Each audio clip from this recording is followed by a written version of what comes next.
Halo, apa kabar semuanya? Saya harap semuanya pada sehat. Walau kita sedang berada di tengah pandemi corona, kita harus tetap semangat. Oke, kali ini saya nggak akan bahas tentang corona, tapi lain hal saya akan bahas tentang Pancasila sebagai ideologi negara. Perkenalkan dulu, nama saya Gung Budi Prasetya. Oke, kita akan mulai.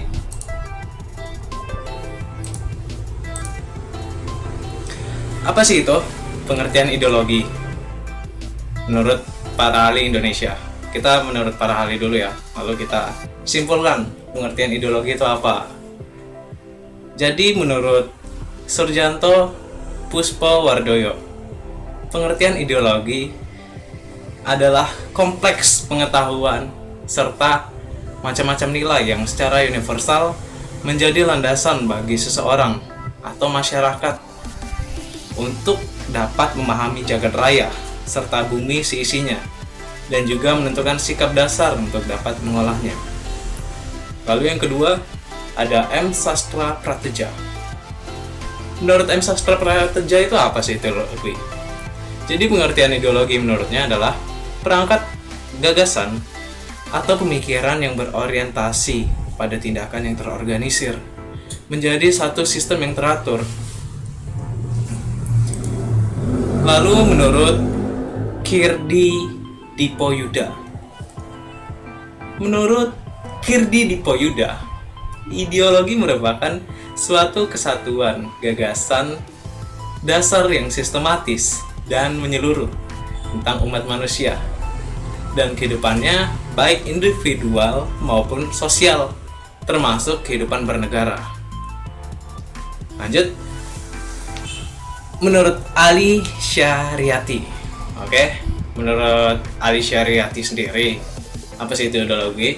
Ideologi merupakan keyakinan serta gagasan-gagasan yang ditaati oleh suatu kelompok, kelas sosial, suatu bangsa, atau suatu ras tertentu. Nah, kita kan udah dengar dari 4 ahli ini. Jadi kita mau nyimpulkan ideologi itu apa sih? Karena kita nggak perlu ribet-ribet menurut pandangan kita sendiri, kita langsung ambil aja dari Kamus Besar Bahasa Indonesia, yang mana kita dapat sepakati bersama pengertian ideologi ya adalah demikian. Oke, menurut KBBI, apa itu ideologi? Ideologi merupakan kumpulan konsep bersistem yang dijadikan asas pendapat yang memberikan arah dan tujuan untuk kelangsungan hidup. Nah, jadi ideologi itu memberikan arah pada kita individu dalam kehidupan sosial, yang mana itu untuk kelangsungan hidup bersama. Itu menurut saya simpulkannya. Oke, kita lanjut lagi. Nah, ideologi itu ada apa-apa aja sih? Jadi ideologi itu ada bermacam-macam ya. Tapi kali ini saya akan jelaskan beberapa aja dan semoga dapat berguna. Yang pertama ada komunisme. Apa sih itu? Komunis merupakan salah satu ideologi besar yang digunakan oleh beberapa negara di dunia ini. Awal ajarannya berasal dari tokoh Karl Marx dan Friedrich Engels. Apa ini? Di mana hukum utama tujuan dari ideologi ini adalah untuk memperjuangkan hak semua kelas sosial yang ada di dalam masyarakat menjadi kelas sosial yang sama tanpa adanya perbedaan sesuai dengan hak dan kewajiban warga negara. Namun pada negara yang menjadi penganut komunis ini tidak membenarkan adanya agama. Karena kenapa? Agama itu seperti dianggap menghambat kinerja dengan angan-angan yang tidak jelas, serta kelakuan yang tidak jelas pula dalam kehidupan bernegara. Nah, bukan hanya agama saja, namun kepercayaan lain pun dianggap sedemikian rupa gitu, seperti hayul atau setan dan barang gaib lainnya. Jadi paham komunis ini lebih kepada paham duniawi dan materi saja. Nah, pergerakan paham ini cukup luas. Kenapa? dengan pengaruhannya yang cukup besar di dunia juga. Diawali dengan meletusnya revolusi Bolshevik di Rusia pada tanggal 7 November 1917. Itu peristiwa yang cukup besar dan cukup membeberkan dunia. Nah, paham ini kemudian menyebar dengan luas ke beberapa negara di berbagai belahan dunia. Saya dapat datanya sampai pada tahun 2005 segala negara penganut paham ini masih ada. Contohnya itu seperti Tiongkok, Korea Utara, Kuba, Vietnam, serta Laos. Sampai saat ini pun pasti ada beberapa negara yang masih menerapkan paham komunis ini. Nah, lanjut. Kita ke paham kapitalis atau kapitalisme. Ideologi kapitalisme banyak digunakan oleh berbagai negara di dunia hingga saat ini. Inti dari paham ini adalah adanya kapital atau modal yang dikuasai oleh pihak swasta, di mana negara tidak memiliki kekuasaan atas terjadinya sistem ekonomi dan hanya berperan sebagai pengawas. Jadi negara sendiri itu nggak boleh ikut campur dalam kegiatan ekonomi masyarakatnya, jadi hanya sebagai pengawasnya saja gitu. Nah, perkembangan kapitalis ini juga menuai banyak kecaman dan kritik dari banyak orang. Mengapa hal ini terjadi? Karena paham kapitalis ini dianggap sebagai cara yang menjadikan kesenjangan di dalam masyarakat semakin meningkat gitu. Para pengusaha yang kaya akan terus kaya, dan para buruh akan tetap menjadi buruh karena tidak adanya intervensi dari pemerintah gitu. Jadi hidupnya semakin nggak adil, berat sebelah. Nah, lalu selain itu peran pemerintah pun cenderung lemah, bahkan tidak ada. Hal ini akan semakin parah jika menduduki bangku pemerintahan adalah para pengusaha itu sendiri. Tuh. Selain itu banyak para tokoh agama dari berbagai agama juga tidak menyukai paham ini. Nah, dulu yang menerapkan paham ini adalah negara di Eropa. Contohnya itu seperti Inggris dan Amerika. Jadi mereka itu pernah menerapkan paham kapitalis. Oke, lanjut lagi, itu paham liberalisme. Nah, paham liberalisme ini penganutnya percaya bahwa untuk menciptakan tatanan dunia yang bagus dan maju harus didasarkan pada kebebasan, baik kebebasan dalam pandangan politik, bahkan agama sekalipun, sehingga sering terjadi kerusuhan karena kebebasan itu tidak sesuai dengan kewajiban yang seharusnya dilakukan oleh warga negara sendiri. Jadi kita benar-benar bebaskan, dan itu dapat mengganggu tatanan hidup masyarakat juga. Lanjut lagi, kita ke paham anarkisme. Apa sih itu paham anarkisme? Jadi, paham anarkisme merupakan sebuah tatanan politik di mana dianjurkan tidak perlu adanya negara dan merupakan sebuah tindakan sukarela yang mengatur dirinya sendiri. Sukarela dong katanya. Namun ada beberapa orang yang mendefinisikan sebagai suatu tatanan tanpa adanya hierarki di dalamnya, sehingga semuanya dianggap sama. Waduh. Menurut paham anarkisme, negara merupakan sesuatu yang tidak dibutuhkan dan dapat menjadi gangguan. Nah, dengan namanya sendiri aja anarkisme gitu kan, pasti para orang yang menganut anarkisme ini menggunakan kekerasan, sehingga menjadi penyebab ataupun menjadi pemicu terjadinya penyalahgunaan kewenangan dalam mencapai suatu tujuan dalam berusaha gitu.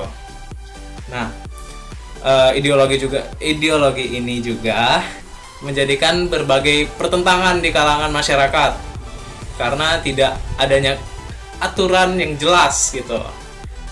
Dan ideologi ini juga menjadikan negara kacau karena tidak ada patokan antara yang baik dan benar gitu.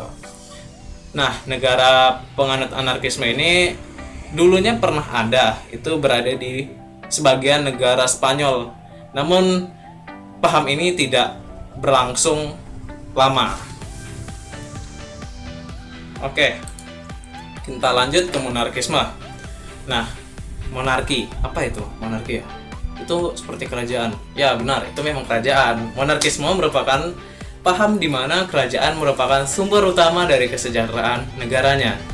Saat ini masih ada banyak negara yang menganut paham monarki, di antaranya adalah Brunei, Darussalam, Arab Saudi, dan kawan-kawan, dan sebagainya. Oke.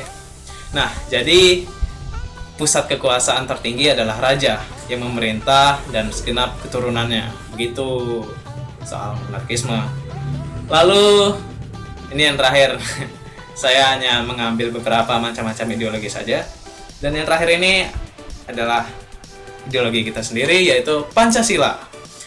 Ideologi Pancasila merupakan nilai-nilai luhur budaya dan religius bangsa Indonesia. Pancasila berkedudukan sebagai dasar negara dan ideologi negara. Jadi, ideologi Pancasila adalah kumpulan nilai-nilai atau norma yang berdasarkan sila-sila Pancasila, yaitu ada 5. Oke. Kita lanjut lagi. Nah, kita bahas tentang ideologi terbuka dan tertutup. Jadi ideologi itu sendiri dapat kita bedakan menjadi 2. Yang pertama ada ideologi terbuka dan ideologi tertutup. Kita bahas yang pertama. Apa sih itu ideologi tertutup? Nah, ajaran atau pandangan dunia atau filsafat yang menentukan tujuan dan norma-norma politik dan sosial yang ditasbihkan sebagai kebenaran yang tidak boleh dipersoalkan lagi, melainkan harus diterima sebagai sesuatu yang sudah jadi dan harus dipatuhi. Jadi kalau ideologi tertutup ini, misalnya aturannya sudah ditetapkan oleh negara ataupun dari sekelompok orang ataupun anggota dewan yang ada di negara itu, maka itu harus dipatuhi oleh semua warga negaranya tanpa terkecuali, seperti itu. Nah, yang kedua ini adalah ideologi terbuka. Apa sih itu ideologi terbuka? Ideologi terbuka adalah ideologi yang mampu mengikuti perkembangan zaman dan bersifat dinamis. Jadi dia dapat menyesuaikan dengan zaman ya. Nah, atau merupakan suatu sistem pemikiran terbuka yang merupakan hasil konsensus dari masyarakat itu sendiri. Nilai-nilai dari cita-citanya tidak dipaksakan dari luar, melainkan digali dan diambil dari suatu kekayaan rohani, moral, dan masyarakat dan budaya masyarakat itu sendiri. Seperti itu. Jadi dia nggak ada sifatnya pemaksaan, karena itu muncul dari masyarakat itu sendiri.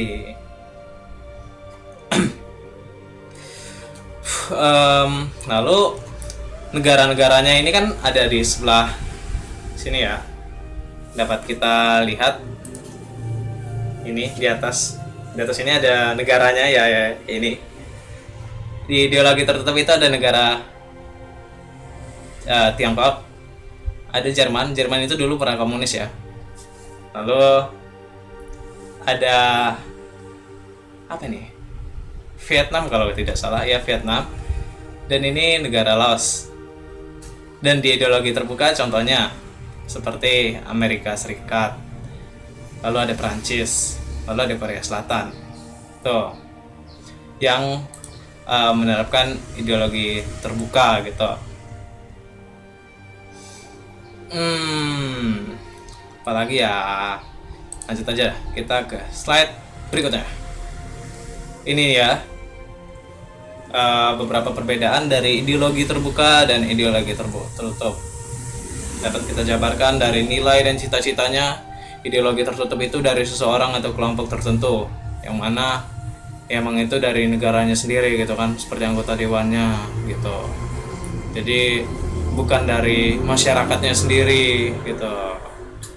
Lalu ideologi terbuka berasal dan digali dari budaya dan pemikiran umum masyarakat secara umum gitu.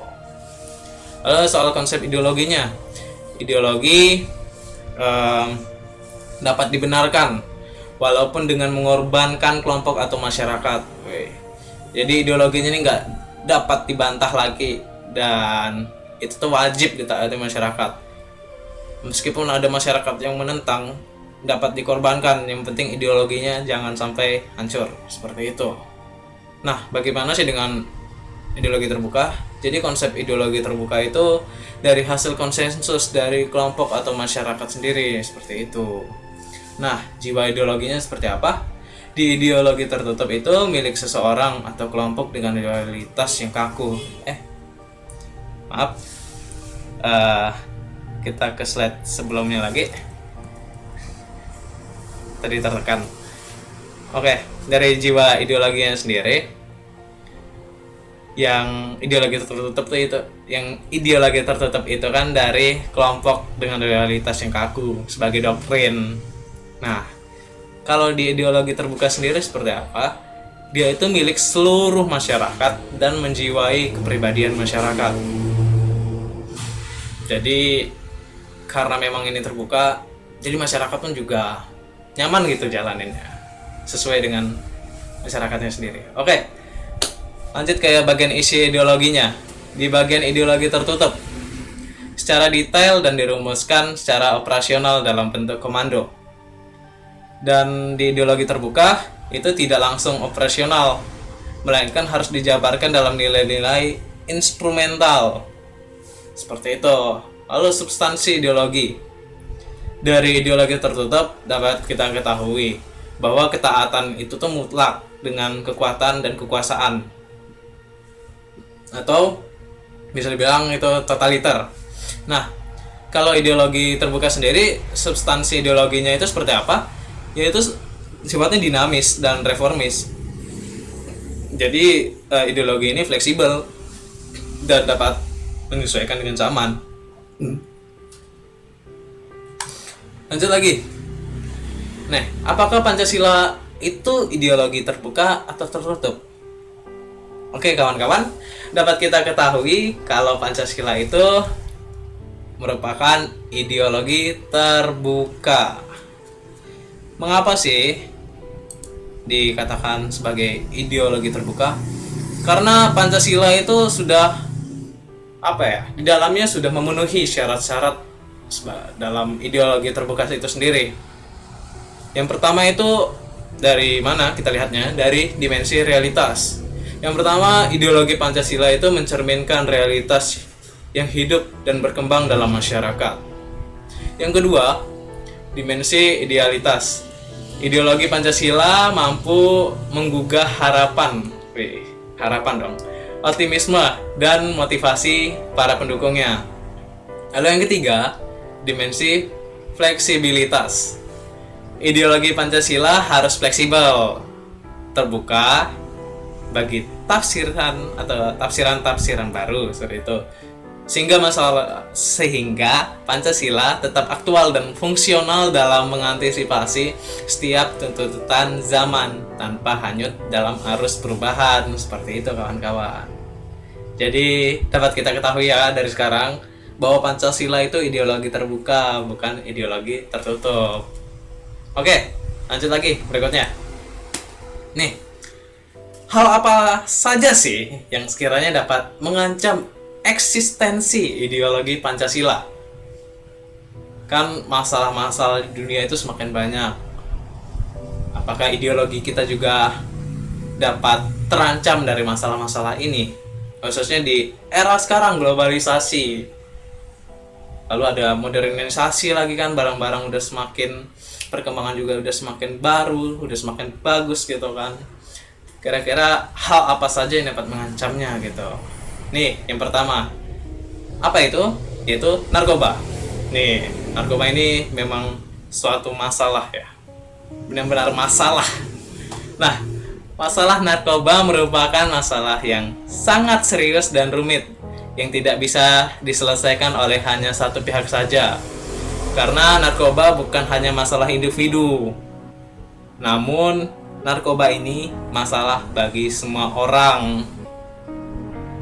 Dilihat dari hasil riset BNN, jika sejak kecil sudah mengkonsumsi narkoba, lalu bagaimana dengan nasib dan masa depannya sendiri gitu.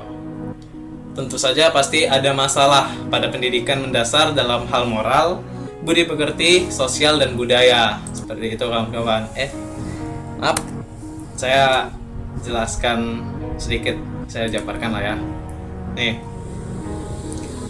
kira-kira Pancasila bisa nggak sih nangani narkoba itu sendiri gitu kan?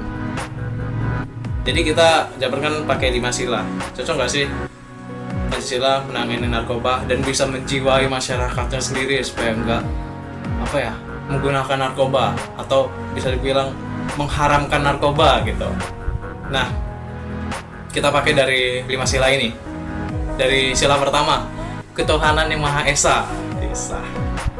Ketika setiap orang memeluk suatu agama, maka pasti akan muncul rasa takut terhadap Tuhan yang Maha Esa.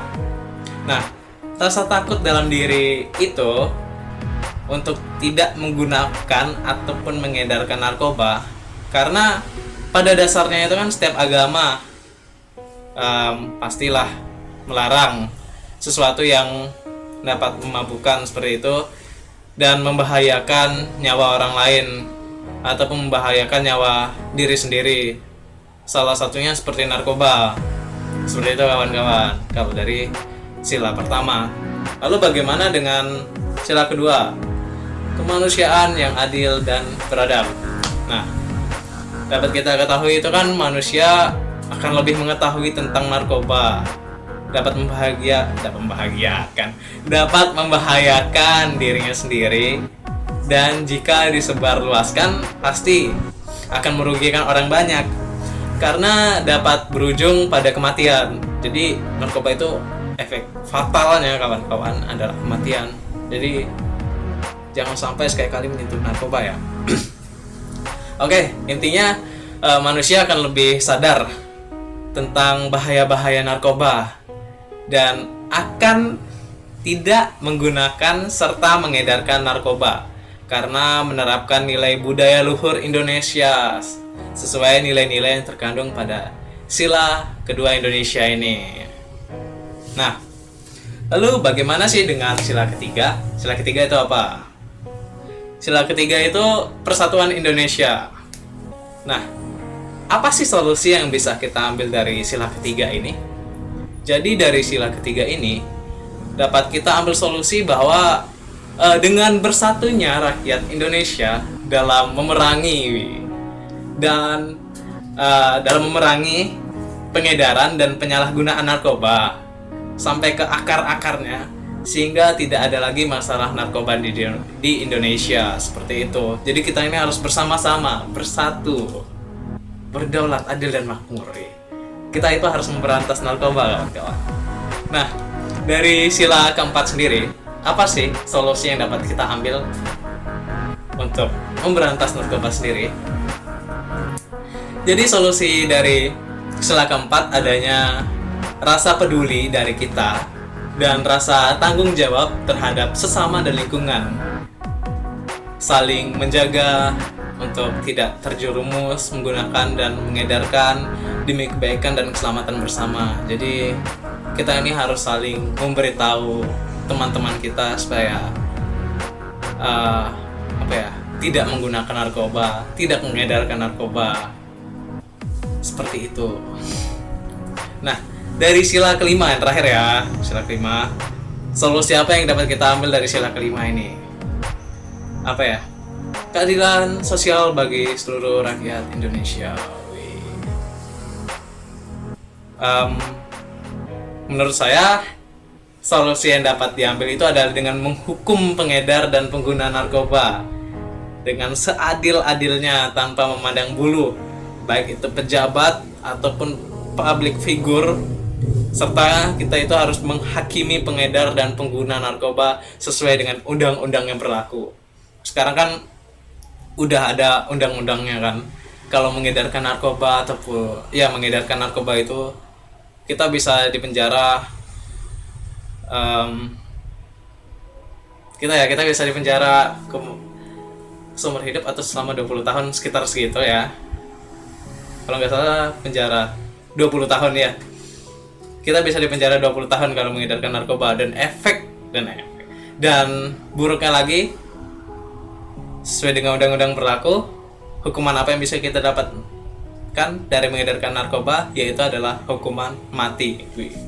parah loh, hukuman mati loh. Jadi jangan sekali loh sampai mengedarkan narkoba atau konsumsi narkoba segala. Fatal itu ya kawan-kawan. Oke, itu yang dari narkoba ya, masalah pertama. Lalu dari masalah korupsi. Waduh, nih, korupsi itu sudah menjadi fenomena yang banyak ditemui dalam permasalahan negeri ini.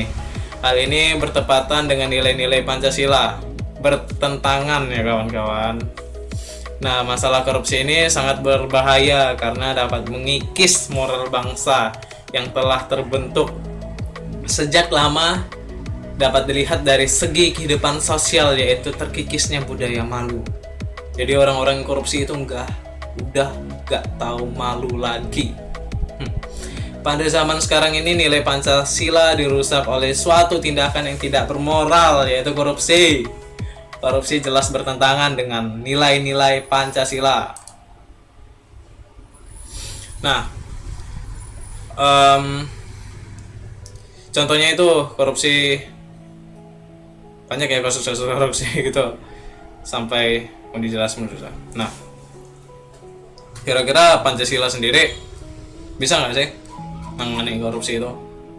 Sebenarnya bisa, jika memang masyarakat Indonesia mau menjiwai nilai-nilai Pancasila itu sendiri. Saya akan menjabarkan nilai Pancasila, 5 nilai Pancasila itu dari permasalahan korupsi itu.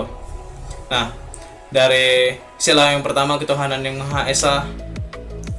Karena orang yang korupsi itu kan telah melanggar aturan agama ataupun ya seperti itu, serta berakibat dosa yang besar, dan hasil dari perbuatan korupsi itu dalam hukumannya haram. Seperti itu, jadi itu uang haram. Kalau mereka sadar seperti itu, pasti tidak akan dilakukan kalau menjiwai sila pertama.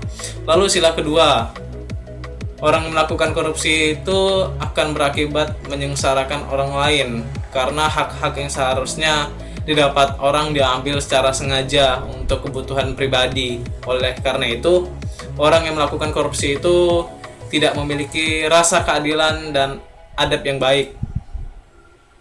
Tuh. Lalu gimana soal sila ketiga? Nih, di bagian sila ketiga ini, korupsi itu kan biasanya dilakukan secara terorganisir ya, pasti terencana sekali lah, sampai ada terbentuknya KPK untuk menguak kasus-kasus korupsi seperti itu. Nah, kenapa demikian? Karena hal ini nih digunakan untuk kesenangan ataupun kepentingan dirinya sendiri ataupun kepentingan kelompoknya, seperti itu. Jadi mereka tuh bersatu malah untuk melakukan suatu tindakan yang tidak baik gitu, dan itu melanggar dari sila ketiganya. Lalu di bagian sila keempat, itu pelanggaran seperti apa sih di dalam korupsi itu? Nah, pejabat yang korupsi itu jelas telah mengkhianati amanat rakyat dan mencuri harta kekayaan negara untuk keperluan pribadi dengan memanfaatkan jabatan yang dimilikinya, seperti itu, sehingga membuat kesejahteraan rakyat dan pembangunan nasional mengalami kemunduran, bahkan mengalami hambatan, seperti itu. Jadi ini sudah bertentangan sekali dengan amanat rakyat. Lalu yang terakhir dari sila kelima, nih, korupsi itu mengakibatkan rasa keadilan dan kesejahteraan yang harusnya dimiliki oleh rakyat dengan cara yang licik diambil oleh para pejabat yang tidak bermoral melalui tindakan korupsi, sehingga rasa keadilan sosial tidak dapat tersalurkan kepada masyarakat luas, seperti itu kawan-kawan. Lalu yang ada terorisme. Nih, pelaku teroris di Indonesia itu sejatinya tidak mampu memahami nilai-nilai Pancasila secara komprehensif. Mereka itu cenderung mengagungkan ideologinya dengan cara menebar teror. Nah, cara teror atau kekerasan itulah yang menimbulkan disintegrasi bangsa Indonesia yang sudah semestinya harus dihancurkan dan dimusnahkan dalam masyarakat Indonesia. Bentar, saya mau mikir dulu. Oke ya.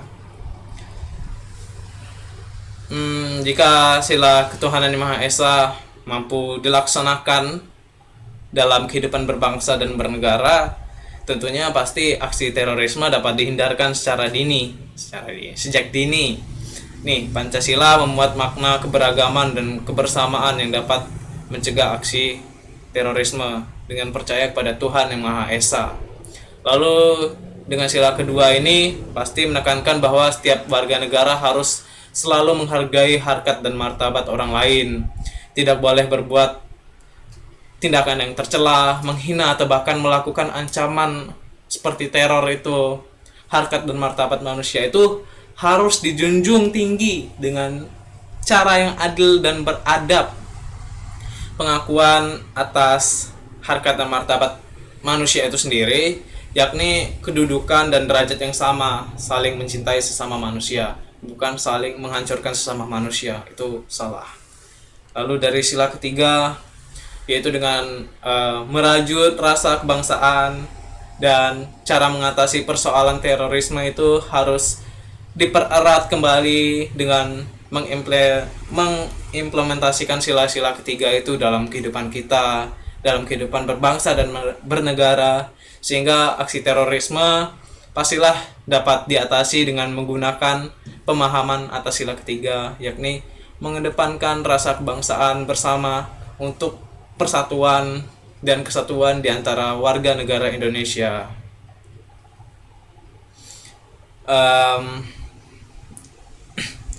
Dari sila keempat dan kelima, sila keempat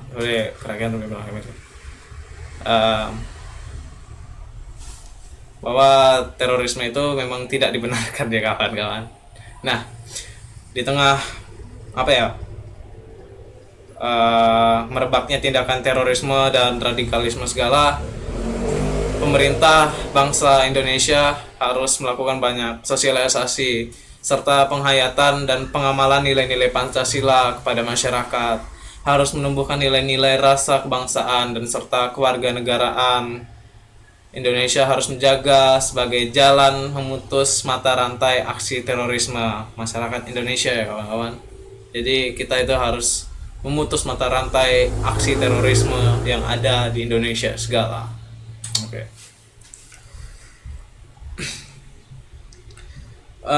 Lalu yang terakhir adalah krisis moral. Krisis moral ini melanda kaum muda Indonesia, generasi muda bangsa Indonesia sekarang. Oke, generasi muda Indonesia pada saat ini banyak terjerumus pada dunia modernisasi yang timbul akibat dari globalisasi. Modernisasi merupakan transformasi total masyarakat tradisional atau pramodern ke tipe masyarakat teknologi dan organisasi sosial yang menyerupai kemajuan dunia barat, yang ekonominya makmur dan situasi politiknya stabil. Itu menurut Wilbert E. Moore. Mereka seolah-olah lupa bahwa jati diri bangsa Indonesia adalah Pancasila dan melupakan adat ketimuran yang kita miliki, yaitu negara yang menjunjung tinggi moral dan adat kesopanan. Tetapi pada kenyataannya potret generasi muda saat ini mengalami krisis moral dan korban dari gaya hidup budaya barat, seperti misalnya seks bebas yang mengakibatkan pernikahan di bawah umur, hamil di luar nikah, lalu ada kasus aborsi lagi. Itu mereka sudah mengalami krisis moral ya. Nah, bagaimana sih sepertinya Pancasila ini dalam krisis moral ini?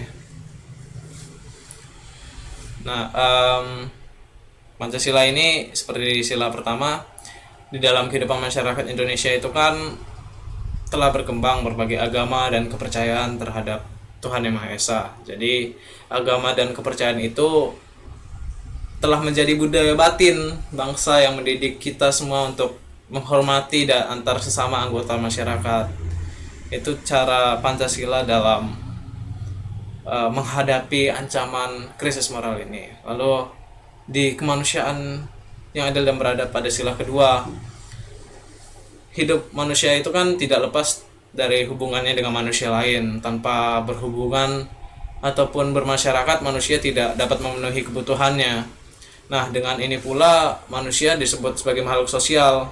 Nih, dalam sila kedua ini bangsa Indonesia itu mengutarakan kepentingannya memandang persamaan manusia seperti persamaan hakikat, martabat, hak dan kewajiban, utamanya tuh dalam menggunakan hak asasi manusia seperti itu.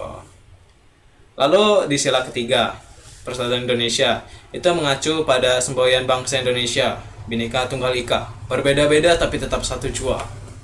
Mencerminkan bangsa Indonesia itu adalah bangsa kepulauan dengan berbagai kemajemukan di dalamnya dan dapat bersatu. Nih, bangsa Indonesia itu bukan merupakan bangsa yang dimiliki oleh satu etnis ataupun etnis tertentu saja. Bangsa Indonesia itu adalah milik kita bersama, milik semua semua masyarakat, semua kalangan yang ada di Indonesia, milik semua yang ada di Indonesia ini adalah milik kita bersama. Nih, pada sila ini kita ini ditanamkan nilai-nilai kesatuan dalam berbangsa, di mana kesatuan itu meliputi ideologi, politik, ekonomi, dan sosial budaya. Jadi dengan menjiwai bahwa kita itu adalah satu, bahwa kita itu bisa dalam menghadapi suatu masalah secara bersama-sama, krisis moral pasti dapat kita atasi. Lalu bagaimana dengan sila keempat, kerakyatan yang dipimpin oleh hikmat kebijaksanaan dalam permusyawaratan perwakilan? Nih, kepentingan pribadi itu harus kita kalahkan terlebih dahulu. Kepentingan kelompok atau golongan juga kita harus kalahkan bila itu bertentangan dengan kepentingan umum. Kebebasan harus dijamin sesuai dengan mufakat. Segala sesuatu harus diambil secara musyawarah dengan mufakat juga. Nah, bagaimana dengan sila kelima, keadilan sosial bagi seluruh rakyat Indonesia? Keadilan sosial juga berarti keadilan yang berlaku bagi setiap hubungan masyarakat. Sama anggota masyarakat itu kita harus adil. Kita harus menikmati hasil yang sesuai gitu dengan fungsi dan peranan dalam masyarakatnya. Lalu dapat dikatakan bahwa sila kelima ini melandasi segala pedoman dalam upaya terciptanya pemerataan rasa keadilan untuk kepentingan kesejahteraan bersama, seperti itu kawan-kawan. Dalam masalah krisis moral itu, Pancasila juga memiliki solusi.